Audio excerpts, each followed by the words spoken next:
अस्सलाम वालेकुम व्यूअर्स, उम्मीद करती हूँ आप सब ठीक होंगे। शुरू करती हूँ अल्लाह के नाम से जो नहायत रहम करने वाला है। मेरा आज का टॉपिक है कुरान में सब्र पर जोर। कुरान में है इन्नल्लाह माअस साबिरीन, सब्र करो बेशक अल्लाह सब्र करने वालों के साथ है। कुरान में सब्र पर इतना जोर क्यों दिया गया है? अल्लाह बार बार कुरान में अपने बंदों को सब्र की ताकीद क्यों कर रहे हैं?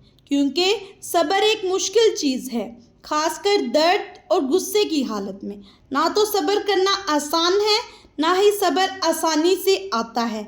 सब्र आपको हर लिहाज से, हर तौर पर, जिस्मानी तौर पर, रूहानी तौर पर, जज्बाती तौर पर, दिमागी तौर पर थका देता है और तोड़ देता है। इसलिए हमारा रब कुरान में हमें बार बार सब्र करने के लिए हौसला और हिम्मत दे रहा है। इसीलिए हमारे रब ने हमसे वादा फरमाया है कि अगर हम सब्र करेंगे तो वो हमारा साथ देगा और हम हमेशा उसे अपने साथ पाएंगे। सब्र कोई छोटी बात नहीं है, इसीलिए अल्लाह ने इसका अजर भी बड़ा और खूबसूरत रखा है।